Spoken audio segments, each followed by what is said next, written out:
everybody, Mark, aka the Nerdy Punk, with you again today for a new video. Hope you all are doing well. Today I want to finally get through my Letterboxd recap, all the movies that I watched in March of 2022.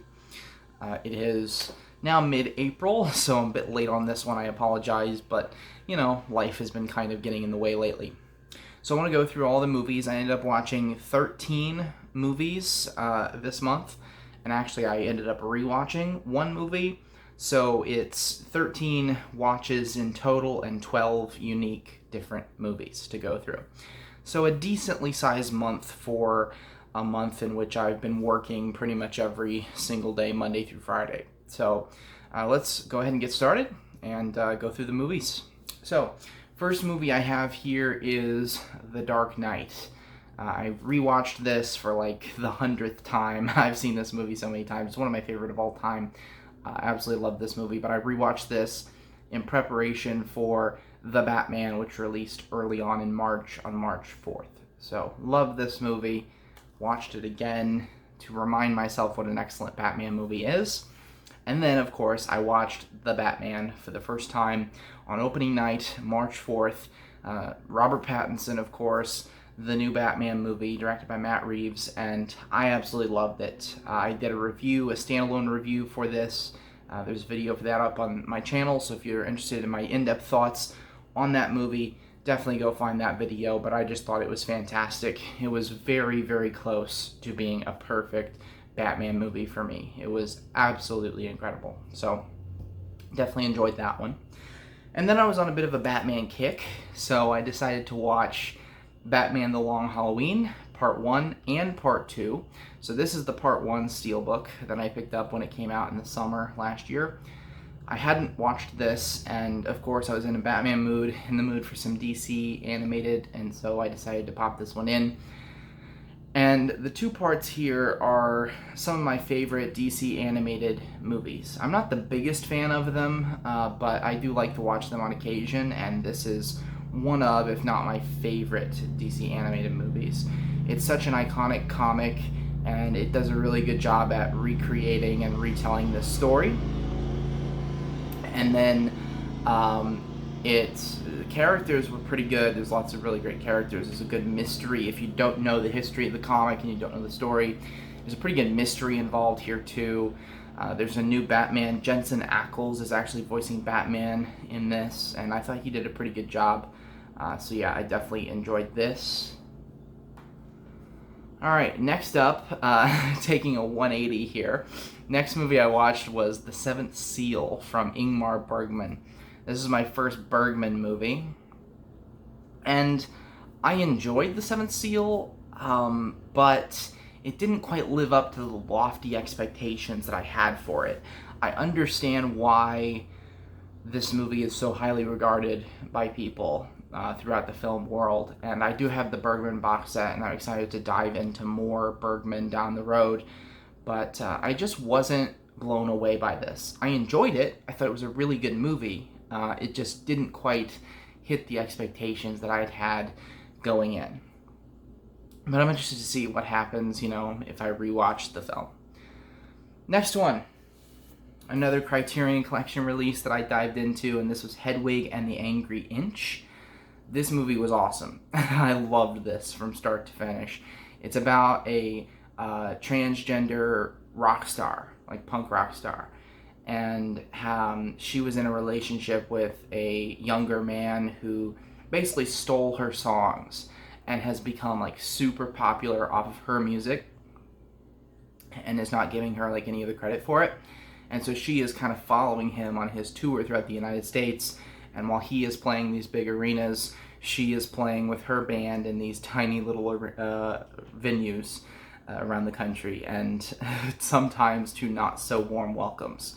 So, but the music in this is incredible. It is heavily inspired by David Bowie and kind of glam rock stuff with a little bit of punk influences as well. I listened to the soundtrack on repeat for about a week or so after watching this. Really enjoyed this one. If you like rock music, if you like just kind of interesting, very kind of emotional stories, I think you will really like this one. So definitely recommended. One of my favorite musicals already. Musicals are not my number one genre. Next up, so right after watching that was when I went to the theater to rewatch The Batman. I believe this was either the second weekend it was out or the third weekend. I forget which. But anyway, I went to the theaters twice to see The Batman, so I definitely really loved it. And I loved it just as much the second time I'm watching it that I did the first. Next up, I watched a movie called Deep Water, which was a straight-to-streaming release. It went straight to Hulu. And this stars Ben Affleck and Ana de Armas. And I described this movie as a poor man's Gone Girl. Not just because it has Ben Affleck in it, but it has very similar themes and subject matters. Not going to go into it for the case of spoilers, but I didn't think that this was the best. I think I gave it like a 2-star rating. It was definitely not a great movie.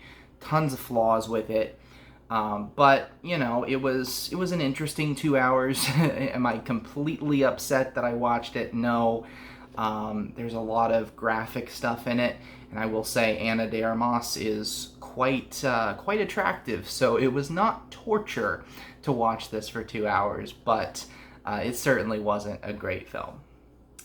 Next up, so I watched The Godfather. I also had a standalone movie review for this on the channel, so if you want in-depth thoughts, again, go to the channel, hit it up, find that video. I went to the theater to see this. They had the 50th anniversary re-release of the movie, so I was able to see it on a big screen, and that was pretty cool. I still haven't dove into part 2 or part 3 yet, but who knows, I should get to those one of these days. You never really know with me. Sometimes I put stuff off, and I just put stuff off, and I hate it. It's a part of myself that I'm not too thrilled with, but I am a procrastinator.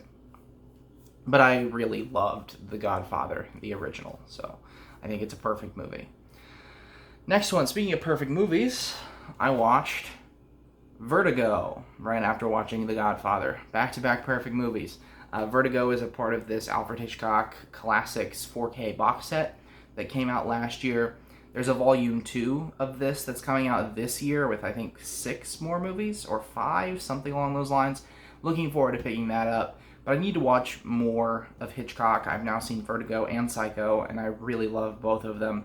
I thought Vertigo was incredible. A perfect movie again. Stars James Stewart. I think he was great in the movie. And then there's some other really good performances in this. Just kind of a haunting film overall. And it wasn't really what I expected it to be. It was different from what I was expecting, and I really enjoyed the way that it was different. Next up, my third trip and final trip to the movie theater of March, and that was to see X, which is the new horror film from A24, directed by Ty West. I also have a standalone movie review video for this. Actually, I made it to the theater 4 times. I missed that. Because I saw The Batman twice, Godfather, and then X. So 4 trips to the theater. Pretty good month for me. Anyway, I have a standalone video for this if you want in-depth thoughts, but I really loved X. It was a great experience in the theater. Just a gringy, dirty, old-school slasher movie with some really interesting themes behind it. So I can't wait to pick this one up on Blu-ray or 4K, whatever it comes out on, whenever it comes out. I think it comes out in May, so I'm really looking forward to that because I really loved this movie. And there's a prequel that's going to come out in the next couple years or so. They're doing a prequel of this movie. Ty West, I believe, is directing it again, so I'm interested in that as well. Next up, I watched Drive My Car, which was streaming on HBO Max. I'm not sure if it still is or not, but that's how I was able to get my hands on it.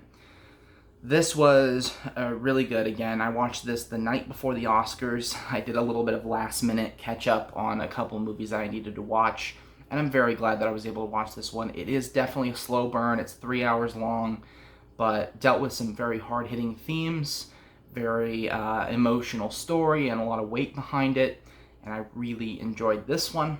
A dialogue-driven movie for sure.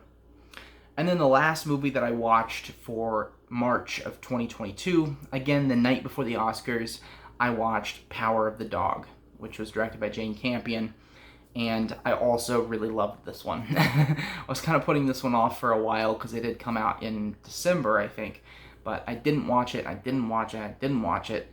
And then I heard, all this buzz about it, that it was the front runner, and of course it didn't end up winning Best Picture, but obviously I had to see it if it was the front runner, and I'm really glad that I did, because it's such a unique and different Western, and I really appreciated that. It deals a lot with toxic behaviors that were very prevalent during that time, and I feel like most Westerns, especially older Westerns, they just kind of glorify that time period.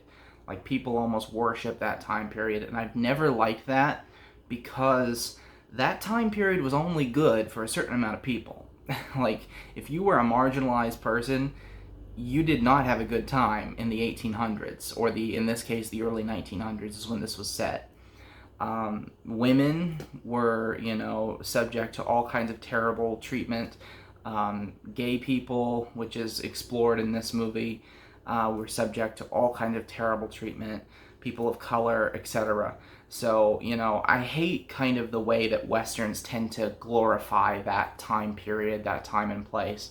And I really love the way that it explored those situations. And Benedict Cumberbatch and his performance was just incredible at the center of this movie. So I loved Power of the Dog, and that was the way that I sent out my March movie watching for 2022. Stay tuned for future videos. Hope you all have a great weekend. It's Easter weekend here in the US, so I hope you all have a great Easter if you celebrate that holiday. If not, just have an awesome weekend. See you later.